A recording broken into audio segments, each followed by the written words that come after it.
বন্ধুরা, আজ আমি বানাবো গাঠি কচুর তরকারি। ঠিক আছে, এটা আমার সেকেন্ড ভিডিও রান্নার, যেটা আমি আপনাদের সাথে শেয়ার করতে চাইছি। তো চলুন কীভাবে বানাই দেখে নিই। কচু নিয়ে নিয়েছি, এগুলো আমি কেটে নিই পরিষ্কার করে, এবং একটা আলু, গাঠি কচু এবং আলু।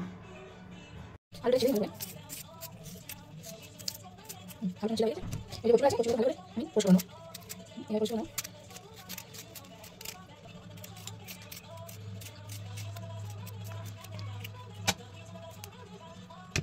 সব কচুগুলো ভালো করে কেটে নিই। এবং আলু আমার ভালো করে ছিলা হয়ে গেছে, এবার এগুলো কেটে নিই। কচুগুলো কাটা হয়ে গেছে, আলুগুলো কাটা হয়ে গেছে, এগুলো আমরা ধুয়ে নিই। এবার আলুটা এবং কচুটা আমি পরিষ্কারভাবে এইভাবে ধুয়ে নিয়েছি। এবার চলুন বানাই। তাহলে রেডি করে ফেলি। কড়াইটা চাপিয়ে দিয়েছি গ্যাসে। এবার এর মতো সর্ষের তেল দিয়ে আমি আগে কচুগুলো আর আলুগুলো ভেজে নেব।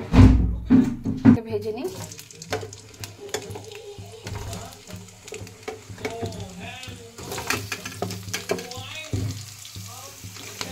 এই রান্না করতে করতে আমার ছোটো ছেলেটা আমাকে ডিস্টার্ব করতে চলে এসেছে। রেখে দাও, ছেড়ে দাও বাবু, ছেড়ে দাও। আলুগুলো আমি আগে ফ্রাই করে নিই।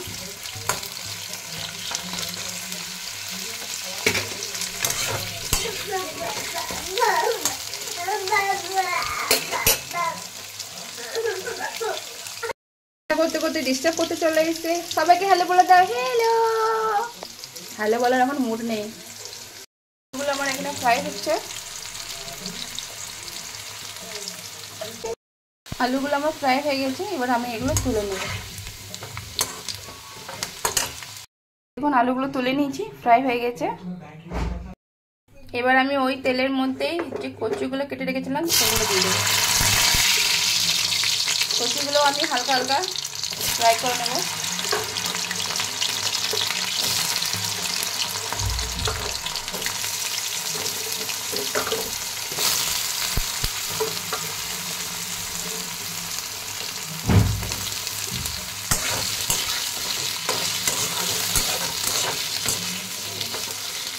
কচুগুলো হালকা হালকা ফ্রাই করে নেব আমি।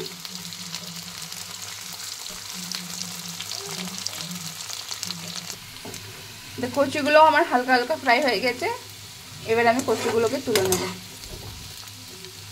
ঠিক আছে, এবার ওই তেলের মধ্যেই আমি এর মধ্যে ফোড়ন দিয়ে দেবো। ফোড়নের মধ্যে আমি 5 ফোড়ন দিলাম।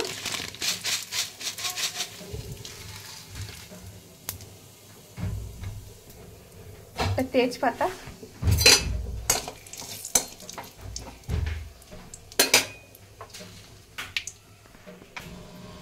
দুটো কাঁচা লঙ্কা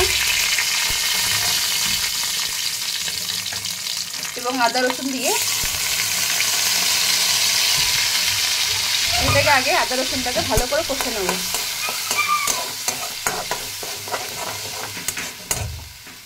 আদা রসুনটাকে আমি কষে নেব। যতক্ষণ আমার এটা হচ্ছে ততক্ষণ আমি মশলাটা তৈরি করে নিই। একটা বাটির মধ্যে আমি মশলা নিয়ে নিচ্ছি। সব হলুদ গুঁড়ো, লঙ্কা গুঁড়ো,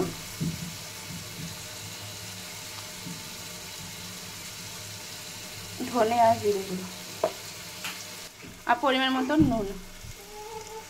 এবার জল দিয়ে এই মশলাটাকে ফেটে নেব।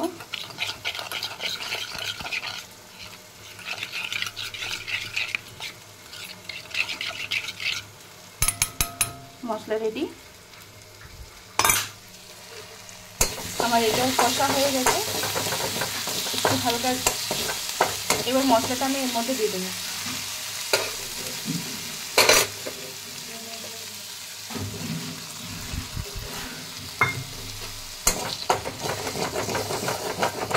এবার মশলাটাকে আমার ভালো করে কষতে হবে। যতক্ষণ তেল ছাড়ছে ততক্ষণ আমি কষে দিতে হবে। যতক্ষণ মশলা আমার হচ্ছে, আমি একটা টমেটো নিয়েছি, এই টমেটোটাকে আমি পেস্ট করে নিই। দেখুন মশলায় তেল ছেড়ে দিয়েছে। এবার এখানে আমি কি করব, এই যে টমেটোটা পেস্ট করেছি সেটা আমি এখানে দিয়ে দেবো।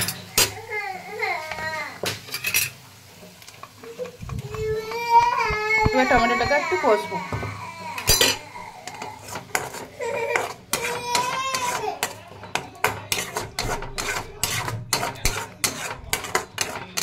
ভালো করে লাল করে কষতে হবে, যতক্ষণ না তেল ছাড়ছে আবার ততক্ষণ আমাদেরকে মশলা কষতে হবে। যতক্ষণ ভালো করে মশলা না কষলে আপনার তরকারিতে খেতে মজাও আসবে না। ঠিক আছে, দেখুন মশলাটা আমার রেডি হয়ে গেছে, রং বেরিয়ে গেছে এবং আপনার তেলও ছেড়েছে, মশলা আমার তৈরি হয়ে গেছে। এবার আমি এর মধ্যে আলু আর কচু যেগুলো ভালো করে ভেজে রেখেছিলাম সেগুলো এর মধ্যে দিয়ে দেবো।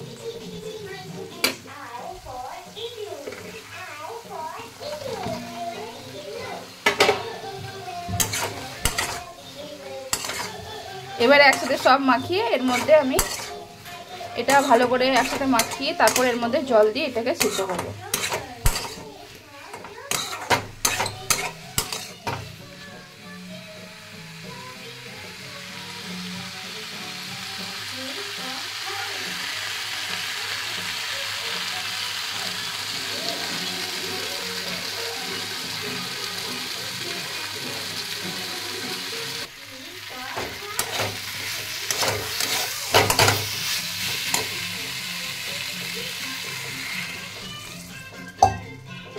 এবারে এটাকে আমি সিদ্ধ করব,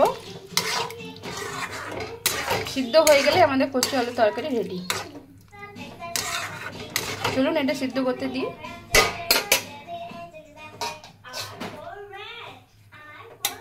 ঢাকা দিয়ে দিই,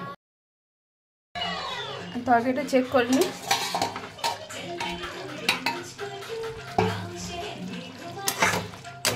জল কমে গেছে আর তরকারিটা সিদ্ধ হয়ে গেছে, দেখে নিই চেক করে। হ্যাঁ দেখুন কচুটা সিদ্ধ হয়ে গেছে, আলুটা দেখে নিই। হ্যাঁ আলুটাও সিদ্ধ হয়ে গেছে, তাহলে তরকারি আমাদের রেডি হয়ে গেছে। আপনি চাইলে এটা ঝোলও করতে পারেন বা মাখা মাখা করতে পারেন, আমি মাখা মাখা করেছি। এটা এবার গরম গরম ভাতে পরিবেশন করব। আমাদের তরকারি রেডি, আমার রেসিপি রেডি হয়ে গেছে। আপনি গরম গরম ভাতের সাথে আপনি তরকারিটা পরিবেশন করতে পারেন এইভাবে। তাহলে আপনার আমার রেসিপিটা কীরকম লাগলো নিশ্চয়ই জানাবেন, আর আমার চ্যানেলে সাবস্ক্রাইব করতে ভুলবেন না। থ্যাংক ইউ, অনেক অনেক ধন্যবাদ।